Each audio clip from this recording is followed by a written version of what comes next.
Start.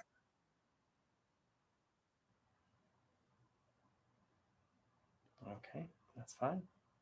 Hello to all those joining us on the recording. I'm also live, but I guess I'm also being recorded, so you're watching it later. So we can time travel for a moment. And we're connecting online asynchronously. And although the people who are here are very synchronous. And so here we go. Today's unit is anti-Semitism.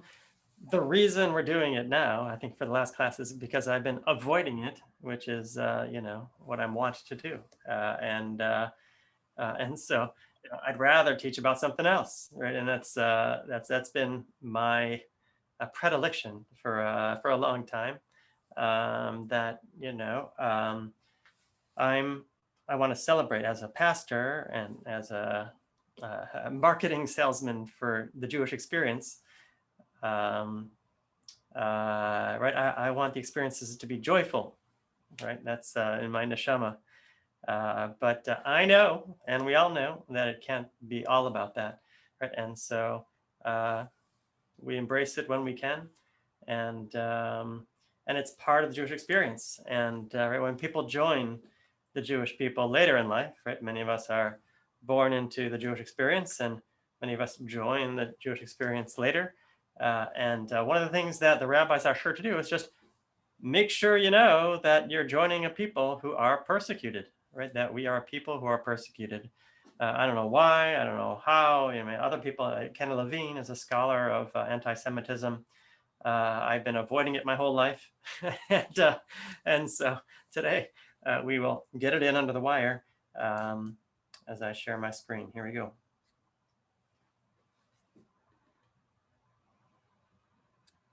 I do the requisite, right? I'm very deeply connected with Yad Vashem in Israel. I spent a week there 2 summers ago, pre-pandemic. I spent a week learning at Yad Vashem. And so I didn't mean to say, right, I'm truly avoidant, in terms of topics. It doesn't hit the top of my list.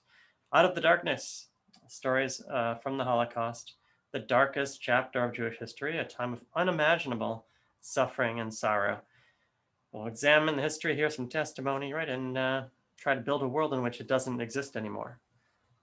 Biblical anti-Semitism, right? You were slaves in the land of Egypt, right? So part of our consciousness is you were slaves in the land of Egypt, right? And this is how it started. A new king arose over Egypt who didn't know Joseph. As you remember, Joseph was the viceroy of all of Egypt.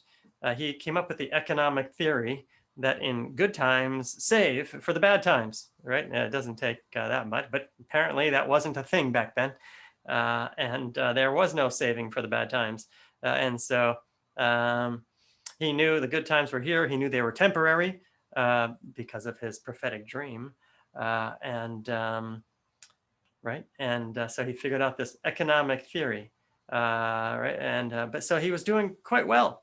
Right? And they were, his family was in Goshen, and he was the viceroy of all of Egypt. And then a new king, right, who didn't know Joseph, came to power, and he said, "Hey, wait a minute, who are these people again? Right, they're sitting here in our land, and they're rich, and they don't know, and they're doing pretty well, and we don't really know who they are, and we're not doing so well. So look at the Israelites are growing too numerous for us, and they're just growing large in number. Let's deal shrewdly. Let's think about this for a minute, so that they may not increase. Otherwise, in the event of the war, right, it makes us vulnerable. They may rise up and join our enemies. They're out to get us. They're going to get us one day, right? They don't have loyalty. They don't feel citizenship in our country, in Egypt. And so that's where it all begins, right? That's the fear of the unknown, the other, and it all unwinds from there. Haman said to Ahasuerus, "There's a certain people scattered and dispersed among us. Like, I don't know who they are or where they come from, but they're just here. They're everywhere. Whose laws are different from those of anybody. They're different. And I'll tell you what, they don't even respect some of the king's rules. And it is not in your majesty's interest to tolerate them. Right? It's time for us to get rid of these people. And so you can hear the tones of the Holocaust, right? Right. In other words, right, the Holocaust does fit into a pattern that exists from the Bible through the diaspora, right, and follows us from country to country, and reared its ugly head in Eastern Europe, but it wasn't new. Right? Antiochus also didn't like it. Um, right? Antiochus wrote to his whole kid that all people should be one people. Right? Right? Enough of this, religious freedom thing. Right? We all have to practice the same religion in our country. One people. Each should give up his customs, right, and just be one. Right? And that's like the Tower of Babel. Right? It's the same story. I never realized that. Well, it's in the Maccabees. So the reason I'm not familiar with this text is because it's a text from the book of Maccabees, which is not in the Tanakh. Right? It's outside the Tanakh, pseudepigrapha, I believe it's called. Uh, yes.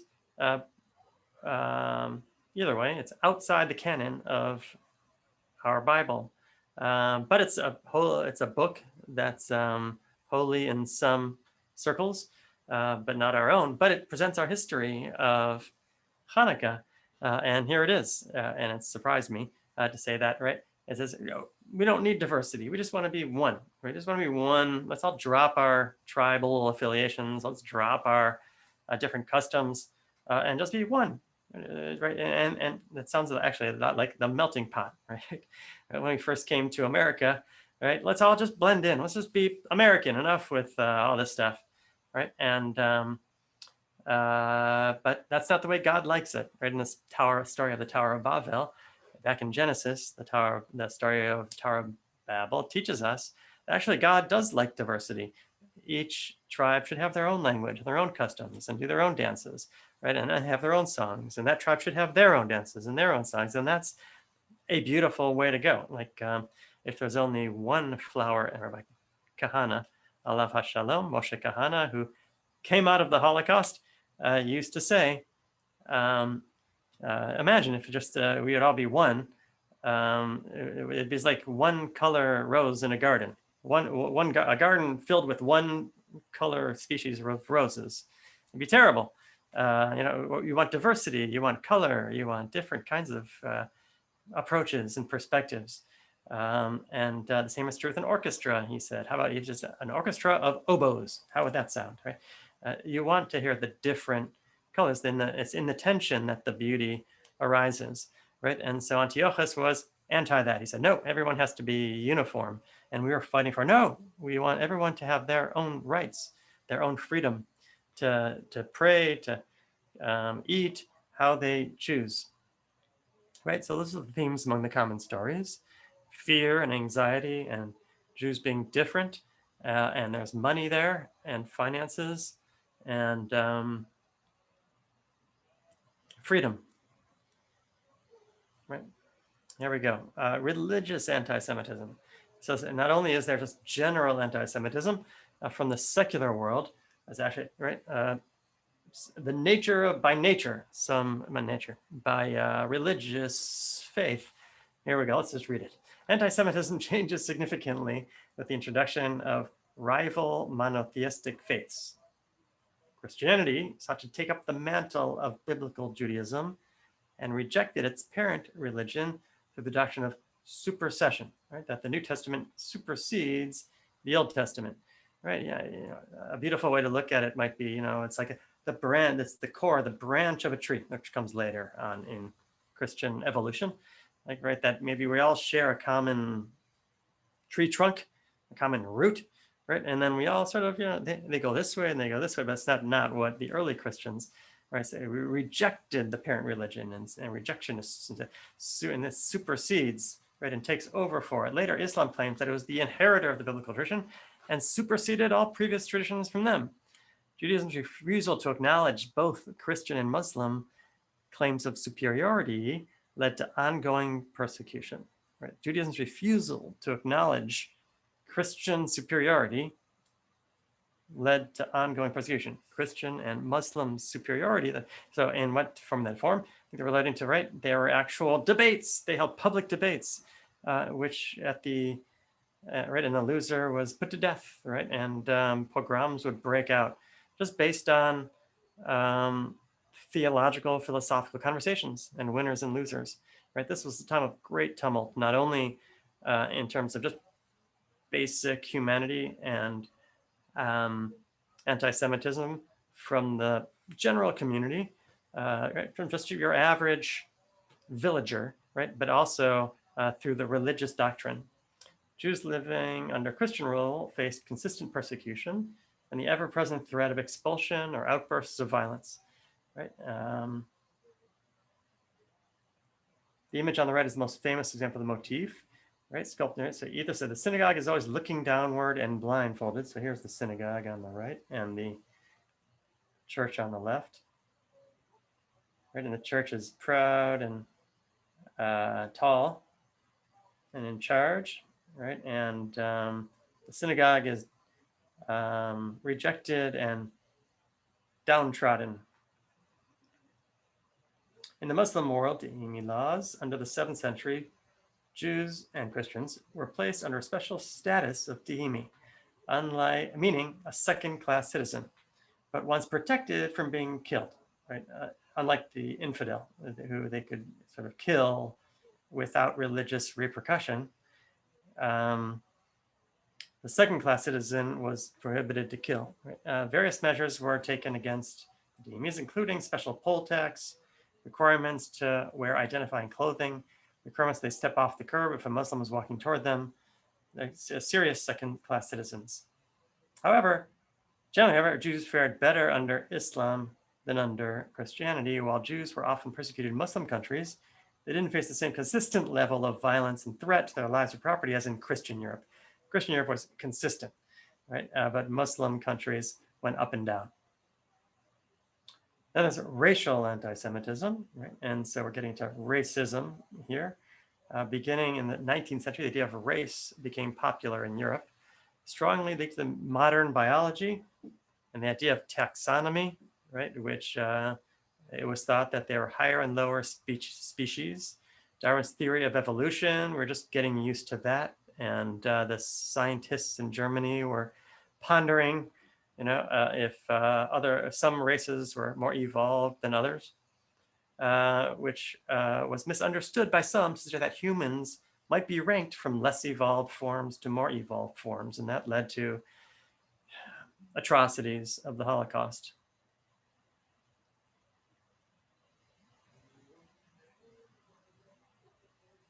Yes, Charles, you want to add to that? Unmute, yeah. Unmute.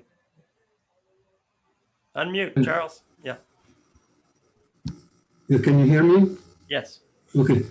I think it's very, very important when we talk about racial anti-Semitism to point out that Jews are not a race.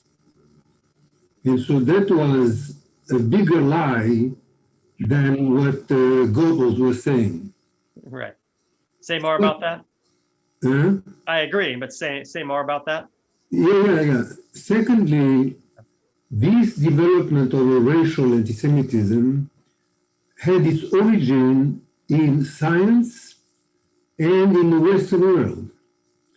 Because, it was not only the Jews, it was a comparison of different quote-unquote races, and they would rank it. But one guy got a Nobel Prize, and then they took it out of him because he said blacks are not as, Right. But the second thing to take into account is that Hitler copied completely what happened in the 19th century, as we point out. It developed in England first, but then it came to America. In America, we used to kill retarded people until 1934. It was not an accident. It was, we want to clean up. That was one of the laws of Nuremberg. Right. So it's really important to say that this is a different thing that had a huge impact on anti-Semitism. very Right. huge. Oh, there's the science and the biology that was happening at the time. Exactly, Oh exactly. my God, which raises the issue of, how science is amoral, right? Science doesn't have morality. Science is what it is. It's up to faith leaders and the community to step up and put proper guidelines around the scientific developments, right? And we're getting closer and closer to genetic, right, modifications.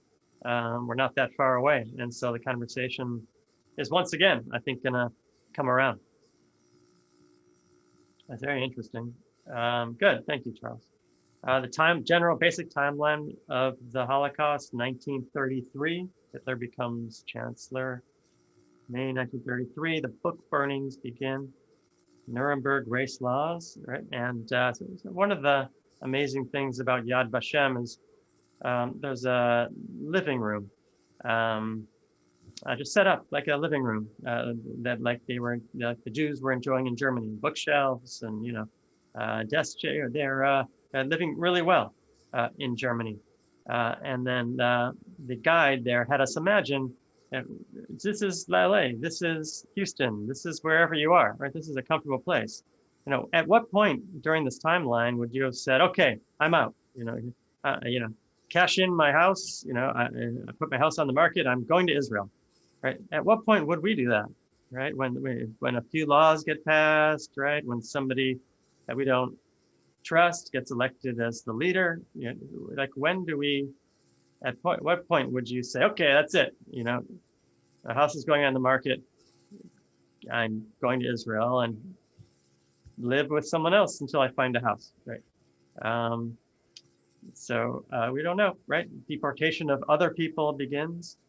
Kristallnacht, so there's actual violence in the streets, out in the open. World War II begins, and the concentration camps begin to ramp up.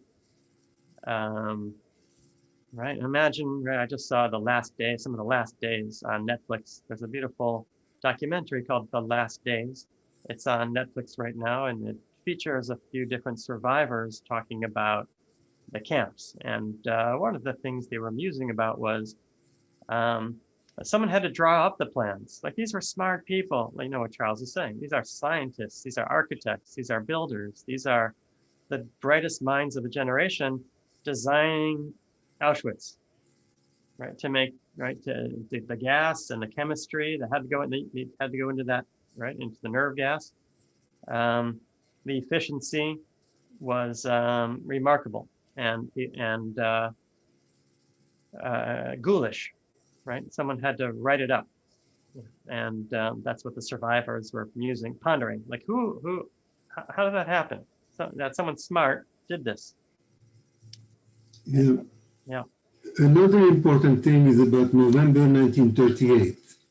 Not because of a Kristallnacht, which obviously is what a very important thing, but until that date, Jews had the right to leave Germany.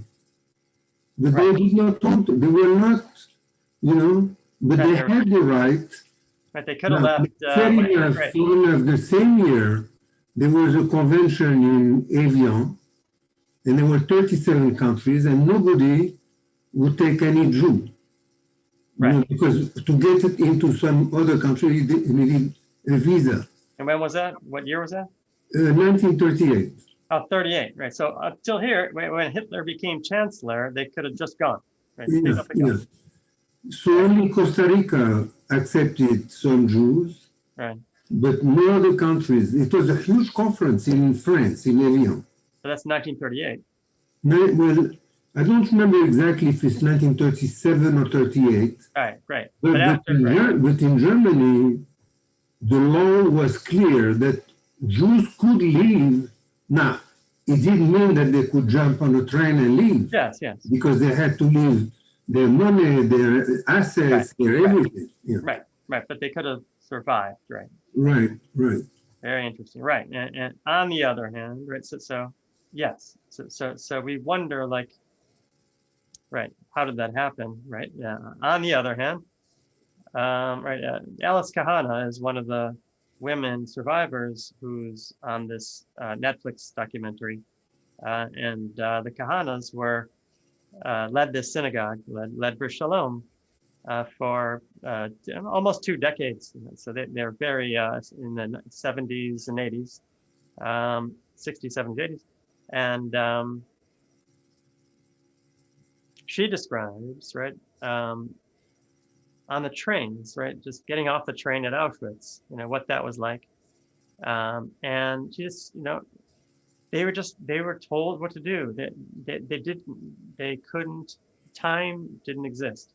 And they didn't believe the reports that were coming out of, she was in Poland, right? She didn't believe the reports coming out of Germany. People came to her town and said, you wouldn't believe what's happening in Germany, and run.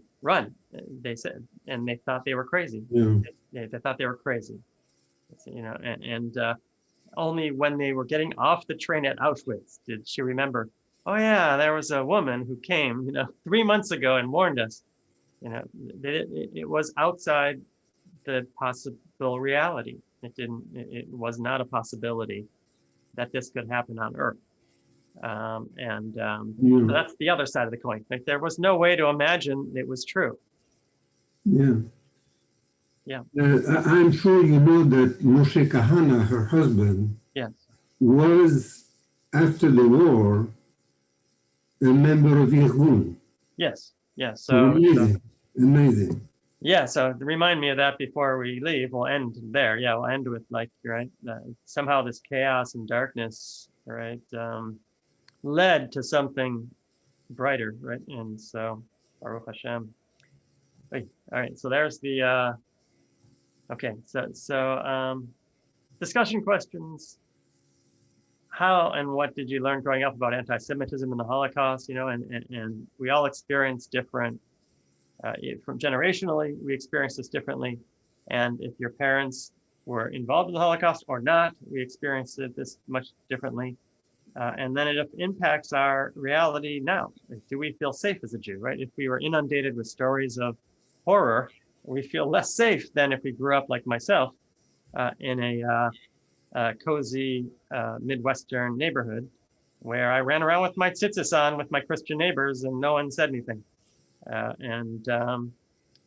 So, it depends where you're coming from, what your context is. What do you want the non-Jews in your life to understand about anti-Semitism, right? Sometimes when we see anti-Semitism, we have a responsibility to speak out, right? And even it's on the borderline. If that could be anti-Semitic, say something, right? Say, you know what? That's kind of anti-Semitic. That's in there with things we don't say. How do you react to the text on the page, right? Right, here we go. So after the Shoah, so now let's get in a little bit about post-Holocaust. How do we rebuild? How did we rebuild? How do we interpret the Holocaust theologically? How could God exist if there was a Holocaust? If there's a God, certainly not a friend of the Jews. It's a tough thing. So let's see how some rabbis address it, and then we can create something for ourselves. After the Shoah, there emerges for us a 614th commandment. Right? There are 613 commandments in the Torah. A good number of positive commandments, negative commandments, and 613 is the count, according to the rabbinic tradition. After the Holocaust, there's a 614th commandment, just as important as the rest. The Jew today is forbidden to hand Hitler a posthumous victory. We're commanded to survive as Jews, lest the Jewish people perish. Continuity is the 614th commandment, not to let Hitler win. We are commanded to remember in our very guts and bones the martyrs of the Holocaust, lest their memory perish. We are forbidden to deny or despair of God. However much we may have to contend with God and our beliefs, lest Judaism perish. Don't destroy or damage Judaism, because that risks our survival. I'm sorry, I should say, don't despair of God, right? Don't lose your religion, right? Lest Judaism perish. We are forbidden to despair of the world as the place which is meant to be the kingdom of God. lest we help make it a meaningless place. We still have to have a vision for the future. We still have to fill our eyes brightly with optimism, because otherwise everything goes. To abandon any of these imperatives in response to Hitler's victories at Auschwitz would hand him yet another posthumous victories. Would be to hand him yet another posthumous victories. Victories, plural, right? Not only one, but time after time, every missed opportunity would be another victory for Hitler. Yeah, Charles, how do you respond to that? In fact, from the beginning, when I was in the museum, I advanced the theory that the reason why we are still here today is thanks to the survivors. Because the survivors helped us multiply, they helped us to take into other countries, become very important as we used to be. And Hitler lost the war on this basis, is that they were survivors and they became new people. That's true, And right? in So he Israel, was it's even more, is that the Israeli government was not so happy to get survivors. They were trying to, but the Sabra created an image now of a totally new Jewish people that was not afraid of fighting, that was not afraid of being in a kibbutz, or, Yeah, and Rabbi Kahana was one of those. Yeah. Yeah. Rabbi Kahana was one of those guys. Yeah, absolutely. Yeah, he was, yeah. Right, so he came out of the camps and started observing the 614th commandment, right? And to survive and to thrive. And he did it. He did it. And so that's right. And so I think, thank you, Charles, because it sort of explains one of the interesting things is survivors for the first couple of decades after the Holocaust were not able to talk about this, weren't really able to process verbally, intellectually, and just, you know what, we're just going to move forward because that's the way we're going to survive, right? So they were sort of numb, right, for the first couple of decades.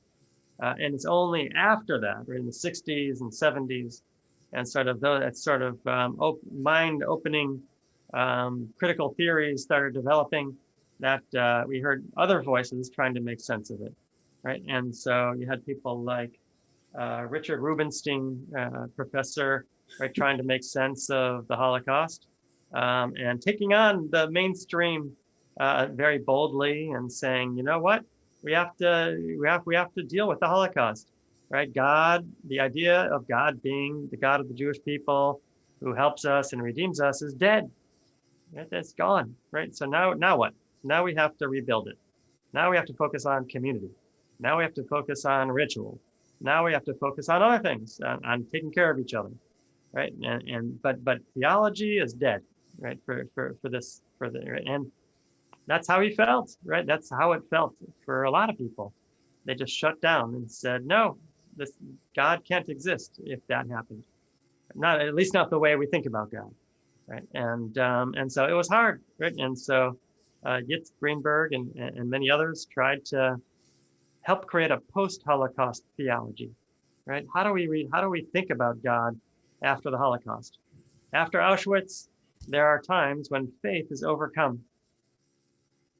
Faith is overcome when faith loses the battle, overcome by chaos. We now speak of moment faiths, interspersed with times when the flames and the smoke of burning children blot out the faith, although it flickers again.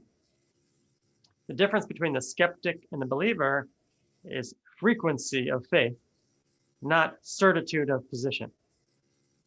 It's okay to question God.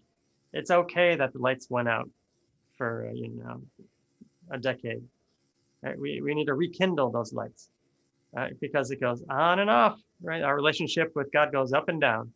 It goes down, down, down into the valley, and then it goes up again. Right, and the difference between a person of faith, or say, Rabbi, I'm not so religious. Right? The difference between religious and not religious is frequency of faith, right? How often you feel, you know what, I'm protected, I'm connected, it's okay, it makes sense. And then how often you feel the opposite, which is like, there is no system here. We're walking the walk because of evolution, period. Um, and even people of faith have those moments, says Rabbi Yitz Greenberg, of when the lights go out in this world, the lights go out. But those moments come and go. And it's called Hester Panim in Hebrew. God hides God's face, and we feel disconnected and we lose our faith. But that's okay because it's a journey, as a faith journey with its ups and downs. Yes, additional books that we can check out.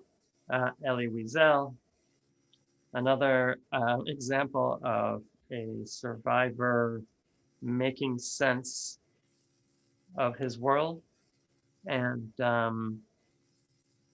spending his life working for change so that it would never happen again. Did he succeed, Charles? Well, when Elie Wiesel came to the museum, at the dinner that we have, the annual dinner, I went and blessed him and spoke French to him. He was a genius. He was a genius. He was really a prophet, Did he succeed in convincing some of the world that this shall not happen again? Yeah, he was very influential in the whole world. In the beginning, when he wrote Night, it was in Yiddish. But then a major author in France, François Mauriac, called him and said, okay, whatever you did is great, but you must do it in French. Mm-hmm. And that's when, he started selling the book, he started becoming right in the French, but then in Europe, then in America, the UN and whatever, Right, exactly. Yeah. Good. And Anne Frank's diary, it's always worth going through to be swept up into that world. A Survivor's Tale, very interesting graphic novel, which means comic book kind of script for adults, obviously. And then Rosenschaft, I don't know who that is, but he draws children and grandchildren of survivors. Yeah, that's interesting too. Right, there's all kinds of studies done on the impact of the Holocaust on the next generation and the next generation. Right, the second generation, third generation survivors are deeply affected by the trauma as well, right, and in different ways. And so I think that's the topic that it takes up. How does it affect the children and the grandchildren? And therapists have done a lot of work on that, on transfer of trauma through the generations.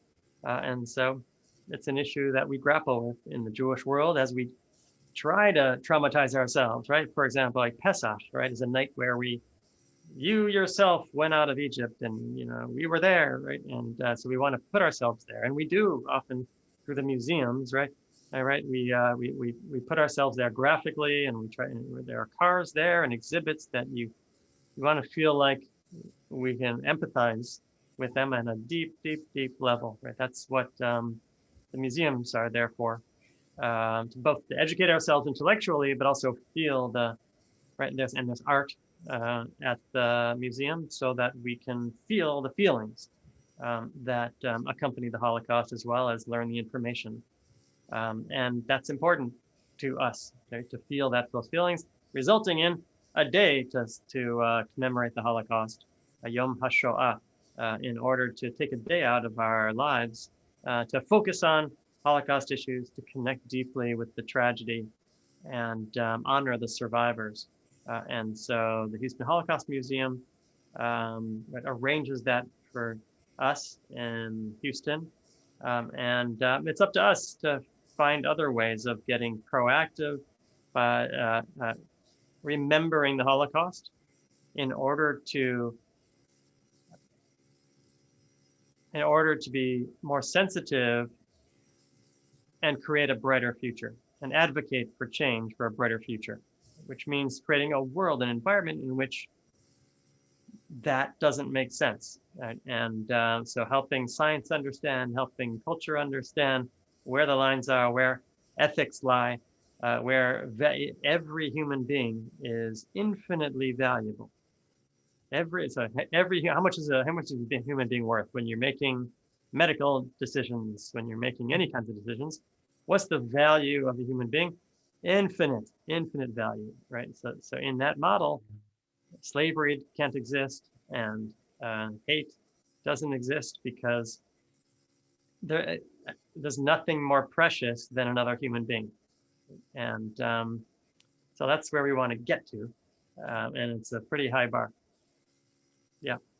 The time I went to visit Auschwitz, it was with a group of doctors. Oh. One of the doctors here who gave us, presentations before organized this, and we're a group of about, 30 people. Mm-hmm. And we started in Germany. We landed in Munich, then we went to the place where they used to kill the retarded people, in that hospital. Right. And then we went to the place where they judged the people. Then we went to Poland, and we stayed in Krakow, and then went to Auschwitz. And the second day, we're going to go to the Auschwitz too. Mm-hmm. And I told the doctor, I said, look, I just cannot take it. At the end of the tour at Auschwitz, at the end, like 3 or 4 houses I would not even get in. Right. The next morning, he said, okay, if you don't want to, just stay in the bus. Uh-huh. I stayed in the bus. They gave me breakfast, Everybody left. And 20 minutes later, I said, am I crazy? I'm crazy to stay here in the bus? So I walked myself and went. And I mean, it was an incredible situation where, when I saw the gates, where the train goes in and whatever, something took me and I started crying, like without power to stop. Uh-huh. And I decided to say the Kaddish for the dead, uh-huh. for the people who died in the Holocaust. I couldn't. And I've known that for my whole life. I know it by heart all the time. Uh-huh. Whatever, after the first 3 or 4 words, it was impossible. Uh-huh.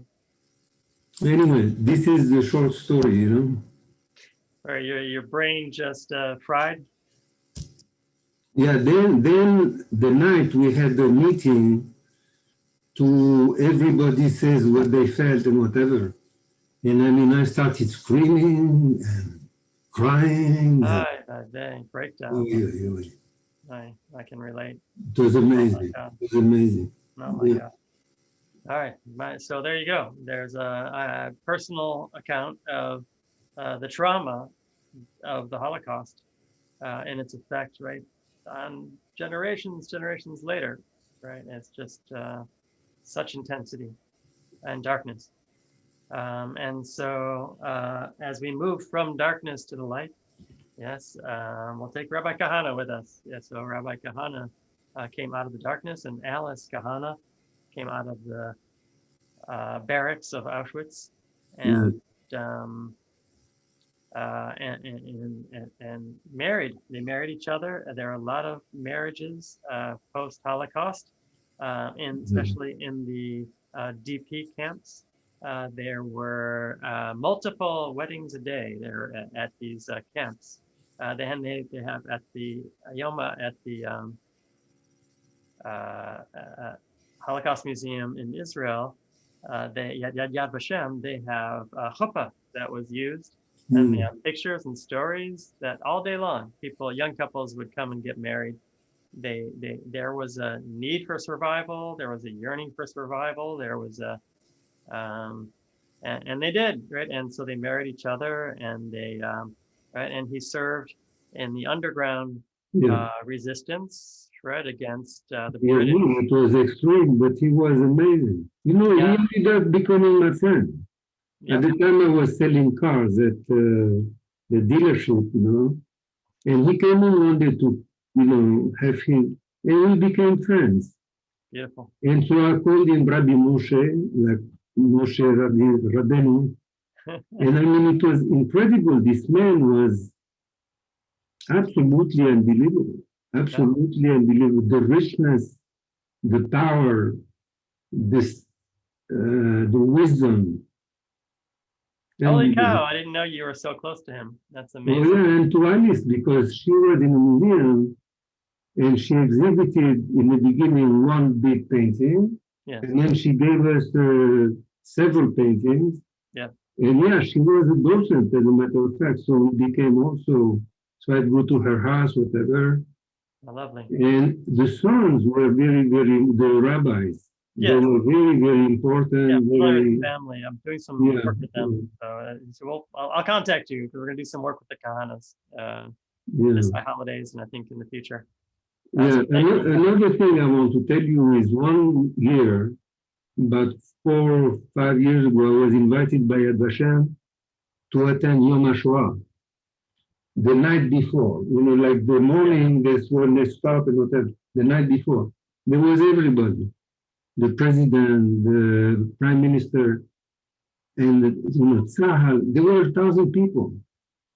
And this guy who became my friend, who was a very important guy at Yad Vashem, he sat me like just after the ministers. You know. I was lucky, but it was incredible. It was unbelievable. Yeah, Yeah, and it's embedded in the soul and spirit of Israel. completely, completely, completely. Yeah, and so it's amazing, right? And at the end of Yad Vashem, you come out of the, Mitzarim, you come out of the crowded place and you end up in the Hare Yehuda, right? And you look at the beautiful hills of Jerusalem Yeah, and right. remember the phrase, Od Yishama Ber Yehuda, and, one Yeah, day there will be joy in the streets, and indeed there is. yeah. Yeah, so there you go. Yeah, So we end up, the third Yad Vashem that they built that is still on. So you go in and it's like, you know, and you go this.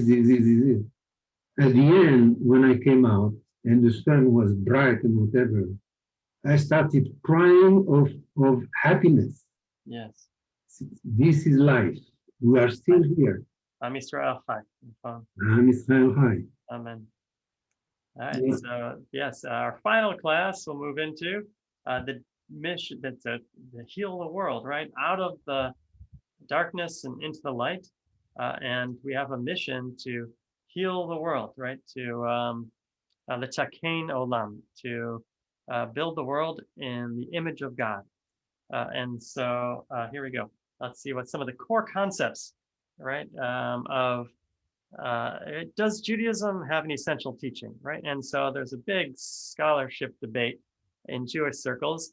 If you had to boil down one essential teaching about Judaism, is there, or is it just too complicated and too sophisticated to really sum up? What's the answer, right? And so there's a debate. All right, and so someone came up to Shammai back in the day and said, "Teach me the whole Torah." While I'm standing on one foot, like just tell me, give me the rundown. What's the basic idea? What's the synopsis? What's the hope? What's the dream? And he said, "No, can't do it," and he chased him away. And then approached Hillel and said, "Same thing. Like, tell me, I want to be Jewish. I want to be Jewish. Just please tell me what I need to know in one sentence." And he said, "You know what? What's harmful to you, what you don't like, don't do to anybody else. Now go and learn the rest of it." So the essential is kindness and love and empathy, and be nice, be a mensch, right? And after that, now we can start learning, right? And so Hillel was able to do it. He said, "You know what? Be a mensch." Right? And then, so here's Rabbi Artson answers in a different way. So different rabbis will have different ways of summarizing Judaism, if at all. So here you go. You must not remain indifferent, right? Don't be a bystander. Yep, that is my favorite verse in the Torah, right? These powerful, uncompromising, stern words call me to be who I'm supposed to be, whether tired or not, worn down or not. I can no longer hide. I must not remain indifferent, right? Let nothing stop you from helping people when they need help. No excuses. Right, here's another one. Rabbi Patricia Fenton. The world is built through kindness. Olam chesed yibaneh. My revered and beloved teacher, Rabbi Dr. David Lieber, author of or compiler of the Eitz Chaim Chumash, used to say that the whole purpose of Torah is to increase kindness in the world. That's the purpose. That's why we're doing it. It's just be kind. That right. You want a bumper sticker? There it is. Be kind.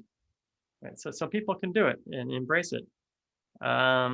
God said to Abraham, "Go forth from your native land and from your father's house to a land that I will show you." So what's Judaism about for Michael Siegel? It's about the journey. It's about being willing to self-improve. It's about the willingness to grow. It's about the willingness to teach.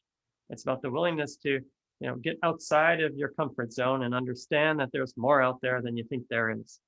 Right? Mark Borowitz, one who saves a single soul as if they saved the entire world. Right? We all matter. We all matter. Is this before Black Lives Matter? I think so. No, maybe not. Yes, it is. Yeah, this is the old curriculum. That's interesting. Right, matter. We all matter. Right, that's what it means. We're all created in the image of God. Everybody matters. Our job is to live our lives with significance and allow others to do the same. All lives matter. Yeah, sorry, you can't say that one. Oh no. So how we gotta do it? List every life, and what do you gotta do? Human life matters. No, that's not good either. Every life is precious. How's that? We have to start from I think we have to start over if we're gonna do anything. Every life is precious. Every life is precious. Every life is precious. Absolutely. Good. I thought this sentence was from the Talmud, but it's from Sanhedrin. Yes. That's from the Talmud. Yeah, Talmud is a tractate of Talmud. Yeah, guard your soul carefully. The greatest gift is that we are in God's image. Our lives are the chronicle of how we relate to one another and shepherd our own divine. That's a lot of words. I can't wrap my head around it. Guard your soul. It's a soulful experience, right? That's for Rabbi Wolpe. One more. What does God require of you, right? So if you want to ask, there's the answer, right? So Mike, the prophet, asks the question, what does God require of you? Only to do justice, love compassion, and walk humbly with your God. Micah gives us a threefold challenge to take responsibility for the mitzvot to create a world filled with justice, to do that justice work, not as zealots, but rather with humility and compassion. I say, yeah, it's easy to yell and scream. The hard part is to get something done, right? Diplomacy and compromise and compassion and humility, and to walk with God in partnership. That is to repair the world in the image of God. Adonai El Rachum Hanun, you are compassionate and just and righteous. Right? When we praise God with all these things, what we're saying is we want your world to be like this too. And we're the people who have to do it. Will not the judge of all the earth do justice? Right? That's another one of the favorite sayings. Right? God, what's the matter with you? That's his favorite verse.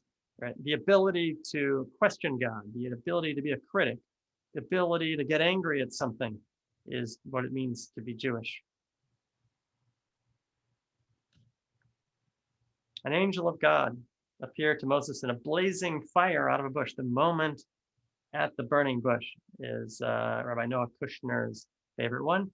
During one of the darkest moments in our history, right, when we were slaves in Egypt, right, during our years of slavery, God lights a strange fire and hopes someone will not know, and just hopes someone will notice. God just put a fire out there, lit a little match, and said, anybody want to see, anybody here? Not only does Moses stop and pay attention, but talks to the bush.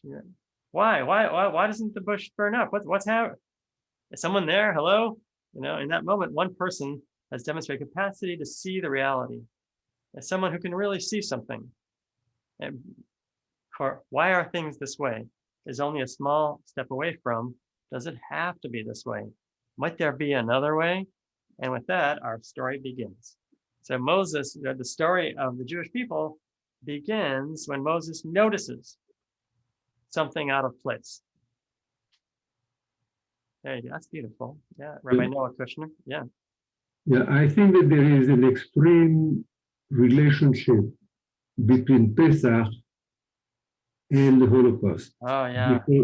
Because first we say always we were a stranger in Egypt. Yep. So respect people, even the stranger.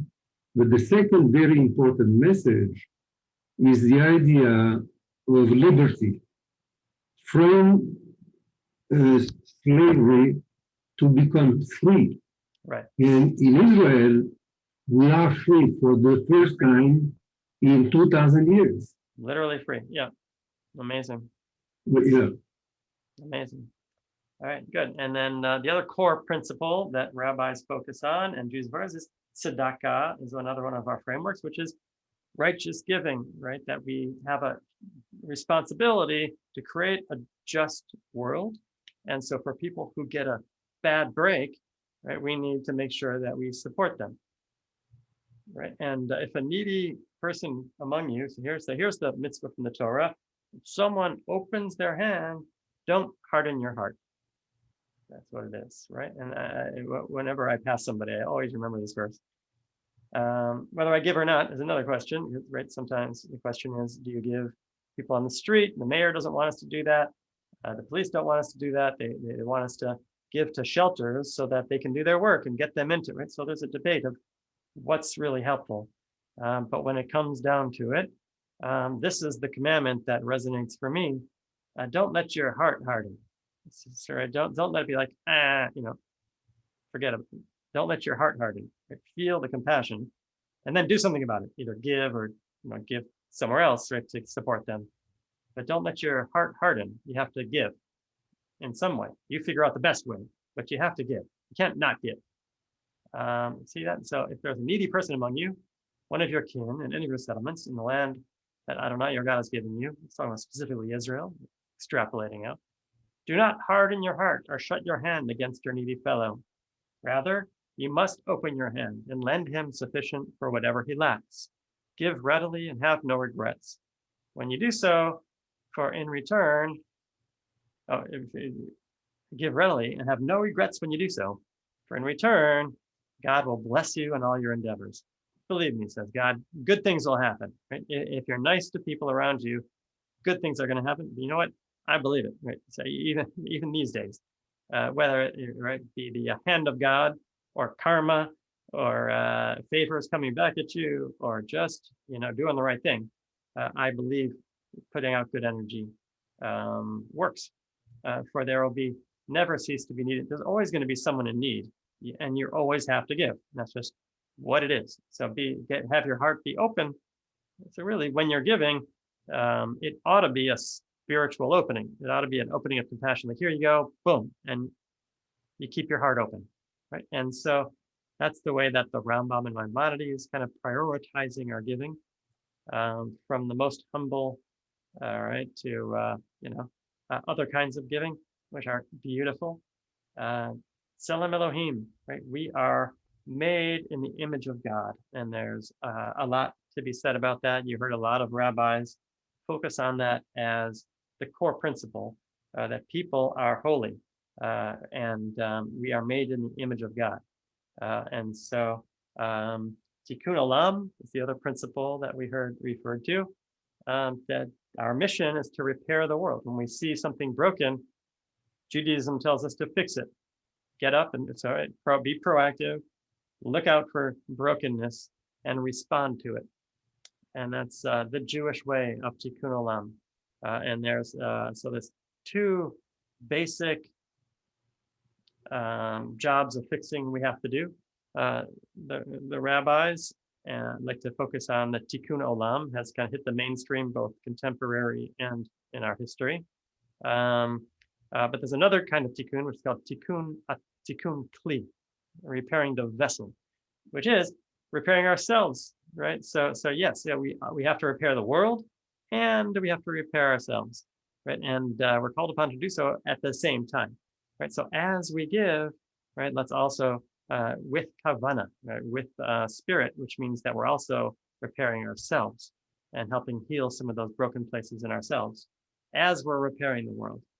And so our closing blessing, may you live to see your world fulfilled. May your destiny be for worlds still yet to come. And may you trust in generations past and yet to be. May your heart be filled with wonder, and may your words be filled with insight. May songs of praise ever be on your tongue, and your vision be a straight path before you. May your eyes shine with the light of holy words, and your face reflect the brightness of the heavens. May your lips ever speak wisdom, and your fulfillment be in seeking justice. And may you always yearn to hear the words of the holy, ancient one of old. And there we say, Amen, Amen. All right, friends, thank you so much for learning with me this year. And we'll continue. We'll continue at the beginning of next year as we explore other parts of Judaism together. Maybe raise the bar now that we have some of the foundational work under our belts. And I look forward to it, and I look forward to working with all of you. And some of you I'll be working with over the summer. Thank you so much, Rabbi. That was Welcome. beautiful. Charles. Only one comment, if I may make. Please. When you get to anti-Semitism, what you use is very, very good. But as an introduction, Yeah. I believe that you should say a sentence or two about the Dreyfus affair in Paris. Because that's when Herzl, watching and reporting That's true. wrote the State of Israel. And that was the opposite of the apotheosis of anti-Semitism. Right. It Right, and that was you know. And that was the spark. That was the moment of anti-Semitism that caused the spark Yes, of hope. exactly. Well, Yeah. it took realization that we'll never be happy in Europe. Let's go to Israel and let's build Israel. That was 1896, and that's now. Amen. Amen. Mashana haba b'Yerushalayim. That's what we said, Pesach. I'll see you soon. Thank you very much. Thank you. Bye. Thank you, Rabbi.